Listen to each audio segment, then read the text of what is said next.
Excellences, Mesdames et Messieurs, ces retrouvailles de la 5e édition de la CGCI Academy m'offrent l'occasion de saluer et de féliciter à nouveau le président Jean Kakou Diagou pour le travail remarquable qu'il abat à la tête de la Confédération générale des entreprises de Côte d'Ivoire. Je voudrais vraiment qu'on l'applaudisse fortement. Monsieur le Président, bravo, bonne continuation.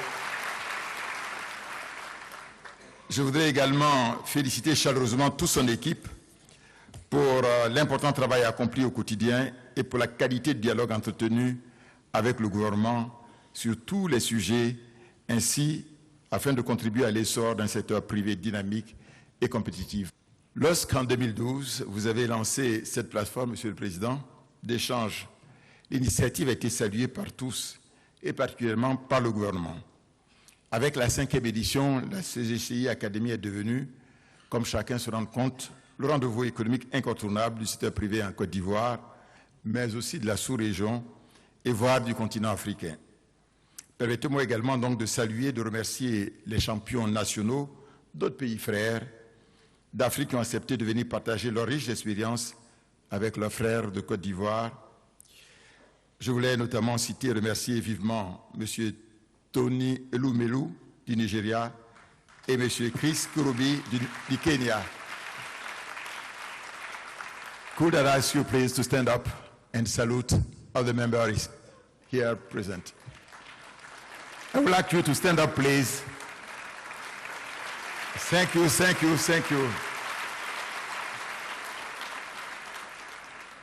You are the pride of Africa. Merci beaucoup de votre présence distinguée. Notre continent doit savoir partager les succès qui illustrent bien la perception que l'Afrique a des hommes, comme on le voit, et des moyens, en plus donc de ses nombreuses potentialités économiques et ressources naturelles, pour devenir le continent de l'espoir, mieux la nouvelle frontière du développement. Qu'il me soit permis de saluer toutes les organisations membres pour leur présence nombreuse, solidaire et distinguée. Je voudrais enfin remercier tous les distingués participants de cette cérémonie de ce jour. Excellences, honorables invités, Mesdames et Messieurs, la 5e édition de la CGCI Academy qui nous réunit ce jour et qui a pour thème, comme rappelé tout à l'heure, tu es un projet, j'ai de l'argent, entreprenons ensemble. C'est pas moi qui ai de l'argent, hein. C'est leur thème. Entreprenons ensemble s'inscrit dans la continuité et la droite ligne des éditions précédentes. Le thème de la CGCI Academy est un hymne à la solidarité et au partage. Il nous inspire quelques réflexions que nous souhaiterons partager avec vous. À travers ce thème, dont j'apprécie le pragmatisme et l'accessibilité à tous, je vois la forte démocratisation de la notion d'entreprendre, n'est-ce pas? C'est également une incitation des futurs entrepreneurs à comprendre qu'ils ne doivent pas avoir peur de s'ouvrir aux autres pour élargir leurs ambitions. Nous avons souvent si peur de perdre nos idées en les partageant que nous les laissons mourir en les phagocytant par nos scléroses improductives, n'est-ce pas? C'est fort comme mot, n'est-ce pas? Bien. Cette incitation va dans le sens de la volonté du gouvernement de promouvoir et de développer l'entrepreneuriat national, en particulier les PME, en dédiant à ce important secteur tout un département ministériel. Il s'agit bien sûr, comme vous le savez, du ministère de l'entrepreneuriat national, de l'artisanat et de la promotion des PME. Cette volonté qui prend appui sur les nombreuses opportunités que notre économie offre se traduit par l'élaboration et l'adoption par le gouvernement du programme Phoenix de développement des PME ivoiriennes. Ce programme, d'un coût de 86 milliards de francs CFA, fait appel aux contributions de l'État, bien sûr, des partenaires techniques et financiers, mais aussi des promoteurs eux-mêmes. Ça a été indiqué en son temps. Nous avons, au niveau des entreprises en Côte d'Ivoire, 80% qui sont des PME, mais ne contribuent actuellement que pour 20% du produit intérieur brut national. Et vous savez, dans le PND prochain, 2016-2020, ces entreprises doivent constituer 40% au moins du PIB national. On doit doubler. Donc, à bon entendeur, bien. En outre, au titre de l'année fiscale 2016, le gouvernement, il faut le rappeler, a pris d'importantes mesures d'appui au développement des PME nationales, qui réalisent un chiffre d'affaires annuel inférieur à 1 milliard de francs CFA Il s'agit entre autres de la réduction de 25% de l'impôt foncier pendant 2 ans, en cas de paiement dans les délais, bien sûr. Et voilà. L'exonération donc de la contribution des patentes pendant 2 années, suivant la date de création. Le relèvement des montants de crédit d'impôt annuel de 500 000 à 1 million de francs CFA sur le BIC pour chaque emploi créé. Des mesures spécifiques ont été également prises par le décret 2015-525 du 15 juillet 2015 en vue de faciliter l'accès des PME au marché public. Il s'agit notamment de l'instauration d'un quota de 20% de marché réservé aux PME, mais aussi l'introduction d'une marge de préférence de 5% pour la sous-traitance avec une PME locale, la réduction pour les PME du taux de cautionnement provisoire.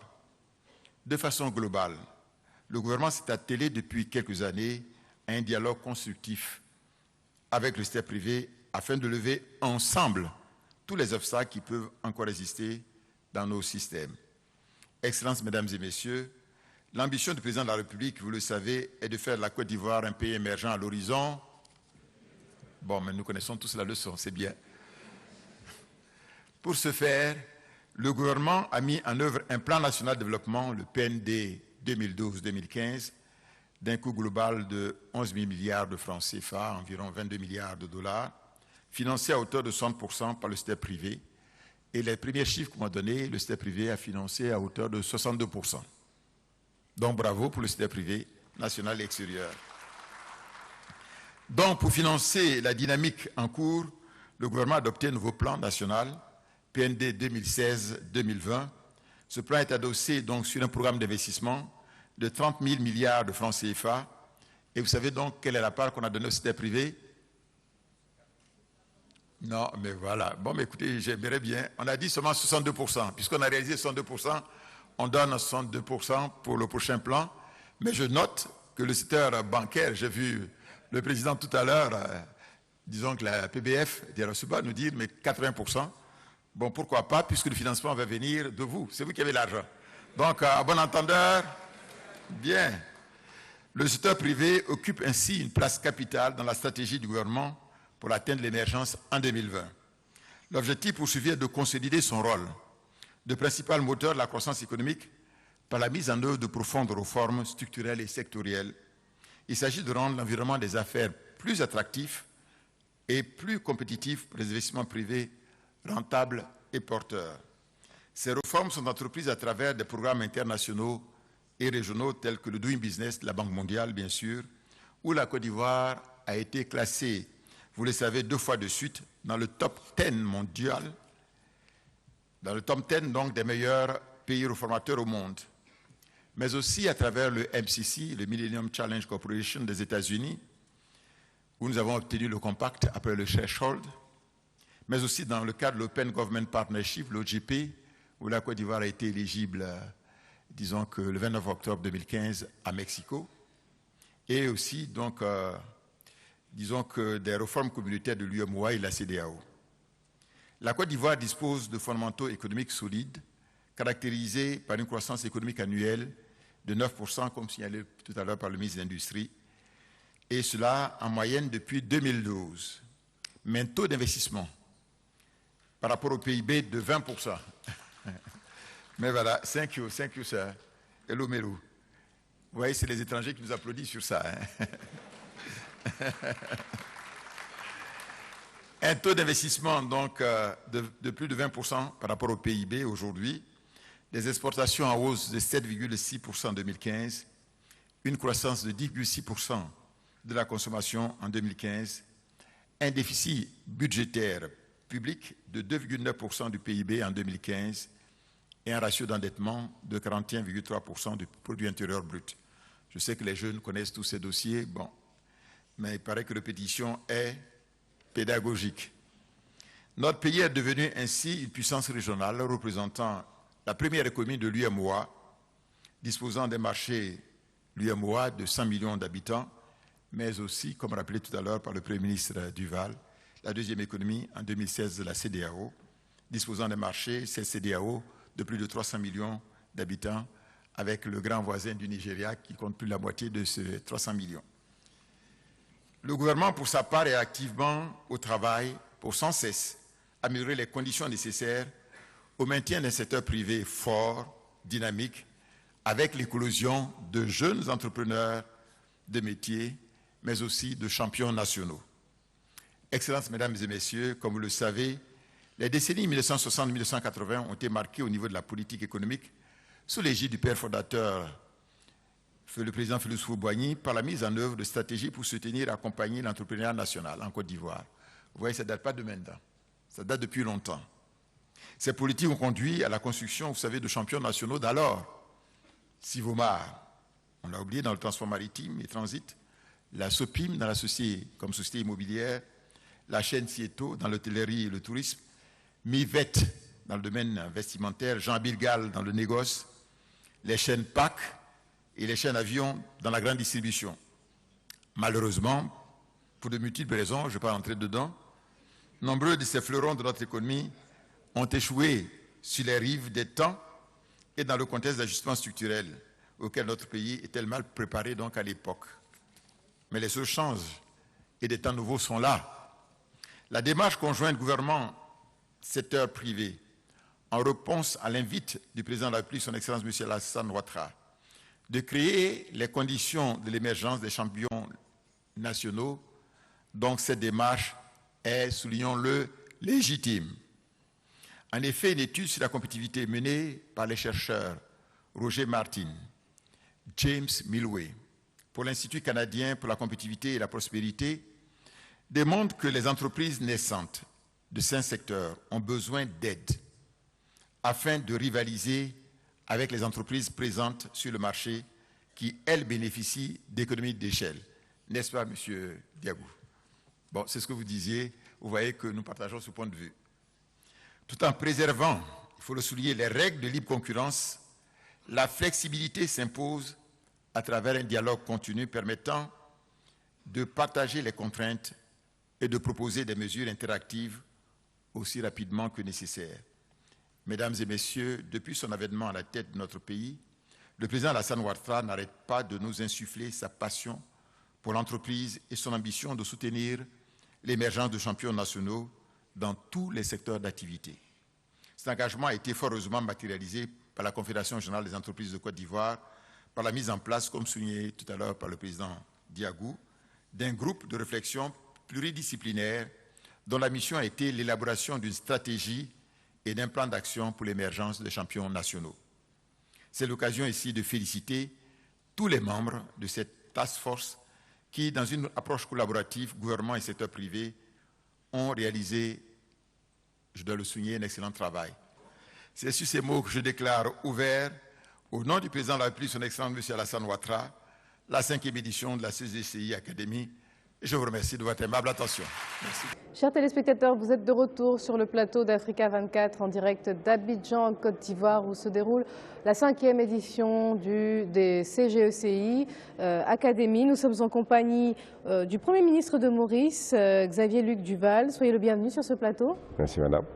Bienvenue à vous également, Didier Akwete. Vous êtes le président d'Afrique Search. Merci. Et nous retrouvons Louis Diakité, qui était ici en première partie d'émission, président d'Aline Télécom. Merci. Eh bien, la cérémonie d'ouverture de cet événement est en cours, est quasiment achevée. Maurice est à l'honneur cette année. Comment se fait-il que 2 pays aussi éloignés se rapprochent à cette époque de l'année? Pourquoi et quelles sont vos ambitions? Nous sommes vraiment très honorés d'avoir été invités en tant qu'invité d'honneur à cette cérémonie. On ne s'y attendait pas, l'invitation est arrivée la semaine dernière et tout de suite le gouvernement mauricien m'a délégué donc, pour représenter notre pays. Je pense que c'est aussi en partie notre stratégie africaine qui nous démarque un petit peu et qui fait de sorte que notre volonté très réelle pour accentuer l'intégration économique de l'Afrique et en même temps faire des partenariats très prononcés entre les gouvernements africains et l'île Maurice, mais aussi les entrepreneurs africains et les entrepreneurs du secteur privé à Maurice. Alors avant de me tourner vers nos autres invités, nous allons tout de suite rejoindre Thierry Ngogan qui se trouve près de la salle plénière où se déroule la cérémonie. Il est en compagnie d'un invité. Thierry, c'est à vous. Oui, Marie-Angèle, alors je suis avec le directeur de la CIB. Bonjour. Bonjour, monsieur. Je voulais juste que vous puissiez me dire, qu'est-ce que vous pensez de ce type de forum qui est fait en faveur des jeunes? Alors, on ne peut féliciter, je crois que tous les intervenants ce matin l'ont signalé, que féliciter les organisateurs de ce forum. C'est des forums qui sont importants et le thème particulièrement de cette année est quand même, les autres thèmes aussi étaient très bons, mais celui de cette année est particulièrement en direction donc la jeunesse, en direction de ceux qui ont le projet. Et c'est des forums, c'est des initiatives qu'il faut saluer, qu'il faut encourager. Et je suis très heureux que le gouvernement ivoirien ait pu s'associer à cet événement. Vous êtes le directeur général de l'une des plus importantes banques de la place. On accuse souvent les institutions bancaires de ne pas financer les projets des jeunes entrepreneurs. Pourquoi c'est le cas? Alors, bon, vous avez dit qu'on accuse, hein, mais ce n'est pas forcément vrai parce qu'aujourd'hui, les banques sont dans une dynamique, les banques ivoiriennes, où elles financent les projets, où elles financent toute l'économie. Donc, le financement a progressé d'une année sur l'autre de plus de 20%. C'est ce qui est quand même important donc, à signaler. Et il faut dire en fait qu'aujourd'hui, il faut créer un écosystème qui permette effectivement à tout le monde de pouvoir se retrouver, de pouvoir jouer son rôle. Je m'explique, il faut que les banques puissent jouer effectivement leur rôle, le financement donc, de l'économie, mais il faudrait aussi que l'État, il faudrait que les banques centrales, il faudrait que le régulateur, tout le monde puisse jouer en fait son rôle. Et cet écosystème-là qu'il faut mettre en place pour entrer dans un cercle vertueux. Tout à l'heure, on a vu avec l'exemple de Maurice, où le vice-premier ministre, le premier ministre adjoint de Maurice disait qu'ils ont mis en place un fonds pour garantir de 90 millions de dollars, si ma mémoire est bonne, pour encourager les PME qui se lançaient. Et je pense que c'est des best practices qu'il faut tirer, prendre effectivement ce qui est bon ailleurs, donc à Maurice, qui était un bel exemple, mais aussi au Maroc, aussi dans d'autres pays, et pouvoir en fait recopier cela en Côte d'Ivoire. Donc ça permettrait à tout le monde effectivement de jouer son rôle et pleinement. Merci M. Daouda, je rappelle que vous êtes le directeur général de la CIB. Merci beaucoup. Merci Marie-Angèle, à vous l'antenne. Thierry, en compagnie du directeur général de la CIB. Monsieur le Premier ministre, dites-nous, donc on va rester en lien avec ce qui vient juste d'être dit. Quel type de partenariat Maurice peut nouer avec la Côte d'Ivoire?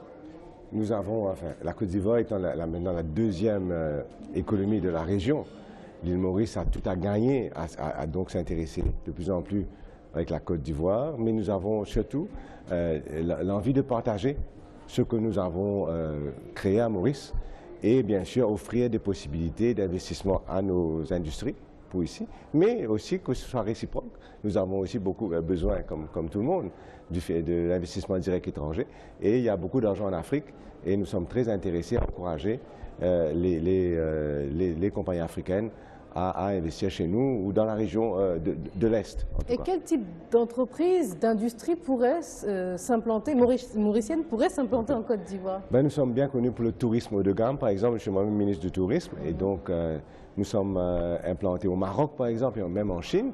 Donc aucune raison de ne pas venir dans cette région ici. Il y a le textile, vous avez beaucoup de coton. Et Maurice est connu comme une plateforme de fabrication de vêtements.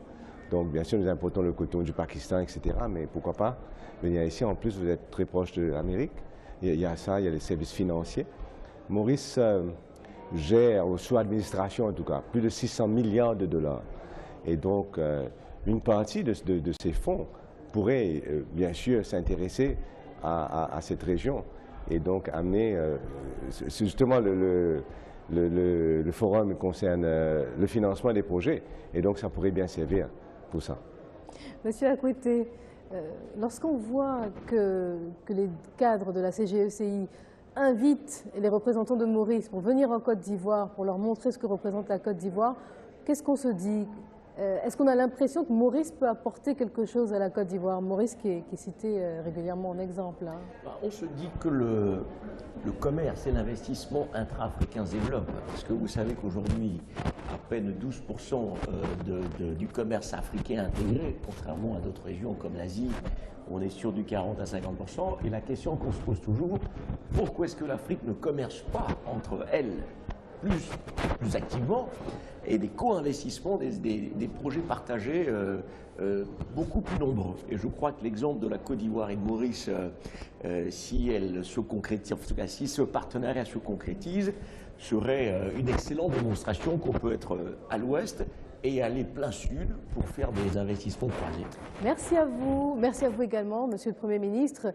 Nous allons poursuivre bien sûr nos débats, mais nous allons regarder la cérémonie de remise de prix qui se déroule actuellement dans la salle plénière du Palais des Congrès de l'Hôtel Ivoire.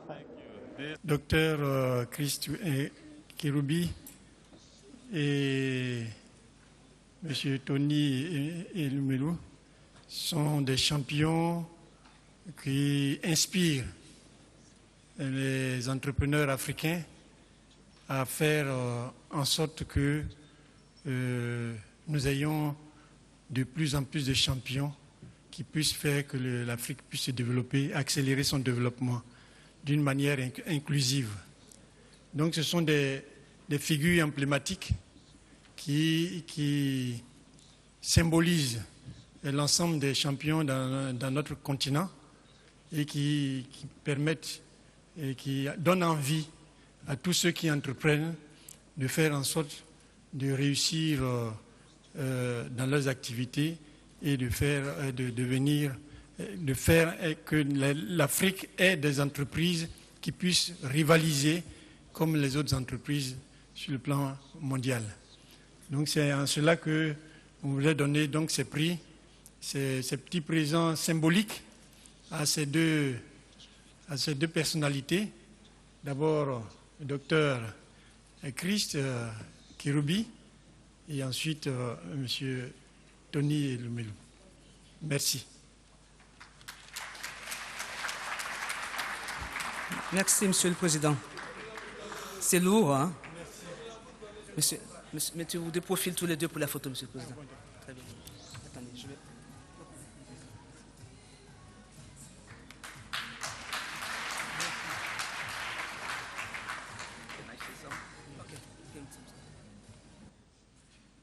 Mr. Chairman, thank you once more. This trophy, I receive it on behalf of the youth of Africa. The future of Africa hinges on its youth. I have thousands of young people who follow me on social media. And I invite you, young people from this country, follow me, ask me questions. I have online a platform for Ask Kirubi, where I help to answer and to mentor young people. And therefore, I hope I'll be one of you and you look at me for solutions. Some of us think solutions are found when we hire high-flying international companies. But in Africa, you find solutions. I sit in the Harvard Global Advisory Board. They prefer to have me to their country to advise them. But in Africa, we go out there looking for advice from that side. The answers for Africa is here in Africa. Let's work for Africa. Thank you and God bless you.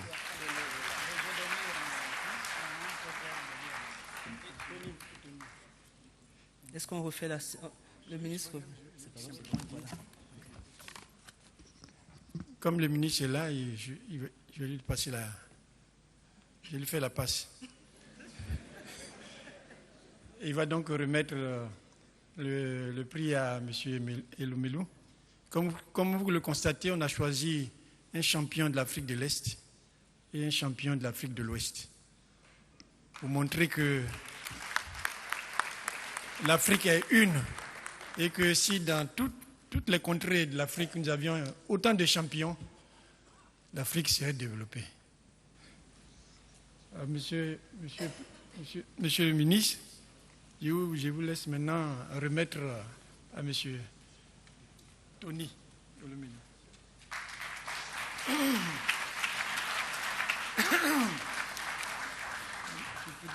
Oui.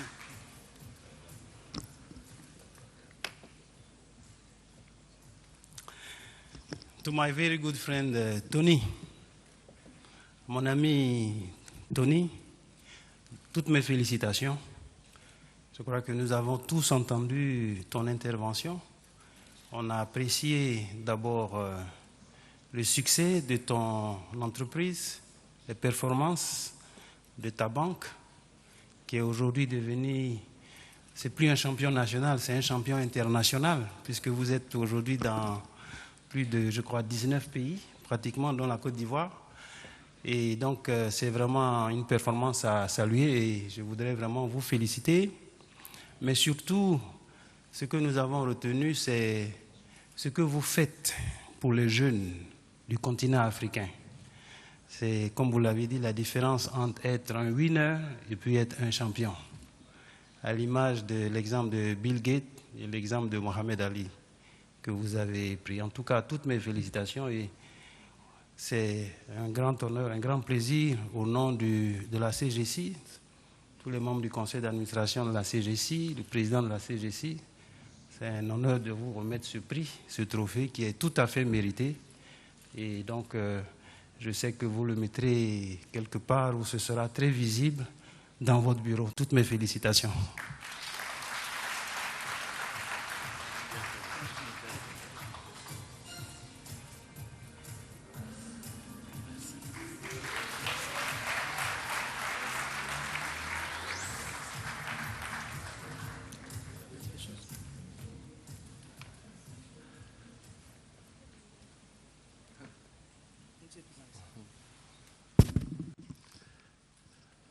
I'd like to, bonjour.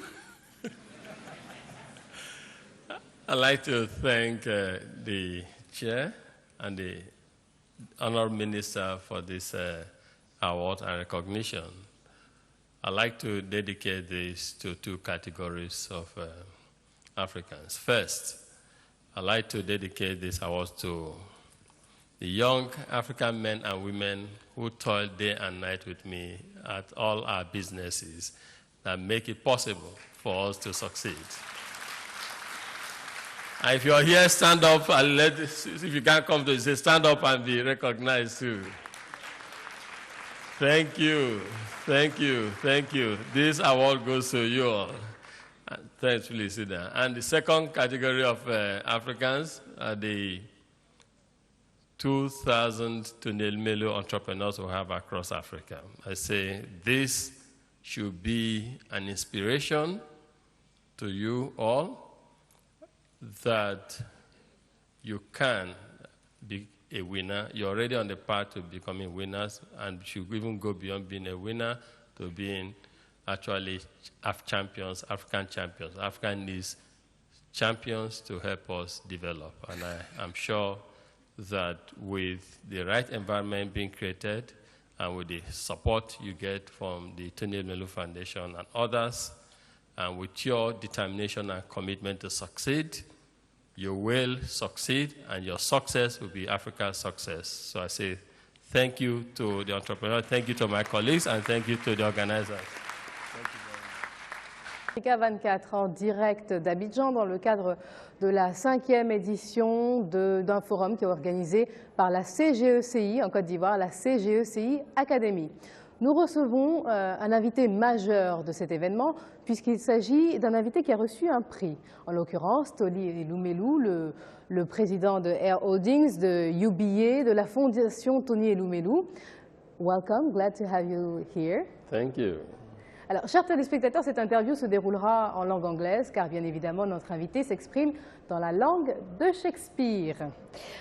First of all, congratulations for this additional award. Thank you, Angel. So, when you look at Ivory Coast, what do you see exactly as chairman of UBA? When I look at Ivory Coast, I've been coming here, but I must say that the Ivory Coast I see today is very impressive. I like the level of order, organization that I see here. I see progress. And I interact with my staff who work at UBA Côte d'Ivoire. They are very optimistic about the country, about the economy, about our business in this place. And our customers tell us this too through increased patronage. So I think things are looking up in Côte d'Ivoire. And I like, one thing I must point out too is, I like the government's commitment to entrepreneurship. And why do I say this? The Tony Elumelu Foundation entrepreneurship program we launched last year. The government of Côte d'Ivoire were impressed by that, and the process of executing an MOU with the Tony Elumelu Foundation to be able to support, open it up to more indigenes of Côte d'Ivoire. Today we have 35 entrepreneurs on the program from Côte d'Ivoire, but the government is saying it's not enough, they want more. So I like that kind of government. It shows responsiveness. It shows the government that realizes that the private sector needs to play a key role into developing. And is that something that you also enjoy in your country, in Nigeria? I like that question. I mean, if we didn't get this level of support and encouragement, we would not have even taken off. So I would say when we launched the Tony Elumelu Foundation, the first boot camp that assembled 1,000 Africans from Egypt, Morocco, South Africa, Cameroon, Kenya. The Vice President of Nigeria was there in person, represent the President of Nigeria. There was a goodwill message sent by the President of Nigeria, and everything went very well. So we get a lot of encouragement and support. But for me, it's not about support and encouragement for the program. It's about support of all African leaders, all presidents across the continent, towards improving the conditions that will enable our young entrepreneurs succeed. Because the success of our African entrepreneurs is success for the continent.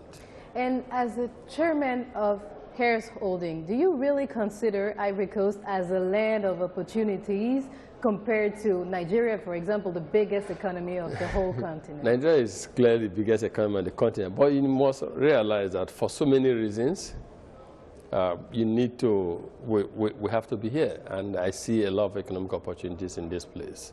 One is the business environment here so far appears very good, you know, and that's one. Two is, even from business risk perspective, you need to diversify your earnings and geography, your earning geography. So we earn a lot in Nigeria, but we're earning also from 18 other African countries. And that is the way to go. I see Africa as our market, not just Nigeria as our market. And the opportunities, the African economies, countries, the economies are growing. And so we want to be part of that growth story. We want to play our own part in helping to see growth in the countries. We also want to play our own part, want to be positioned to reap the advantage of being early movers. We have been in Côte d'Ivoire for so many years. Since 2007, we've been in Côte d'Ivoire. Even when some companies were not so excited to come here. And today we're reaping the benefit of that expansion, that foresight. UBA today, United Bank for Africa, operates in 19 African countries. If we didn't see opportunities in those countries, we wouldn't have gone there. And if we were also narrow-minded, we would not have gone beyond Nigeria to do business in these other countries. And that is what the African private sector should begin to do. So when are you planning to invest in Ivory Coast? We already have investment in Ivory Coast. We have banking area, we have investment. Besides banking, but that's one of it. And don't forget that banking is a strong catalyst for economic development and economic growth.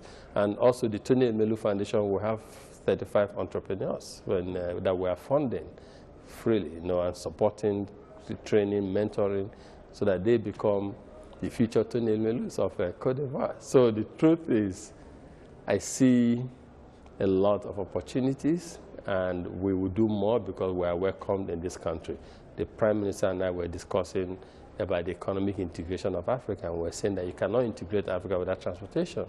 And he says to me, if you're interested in airline business, come talk to us. So we like that kind of responsiveness. It's not as if we're considering it or not, but I like to go to country, to do business in countries where the political leadership see a need, a justification, and an urgency for private sector investment, because governments on their own do not create employment. The private sector creates employment. And if you support the private sector, then you are fundamentally addressing the issue of unemployment. And we do have that challenge in Africa today.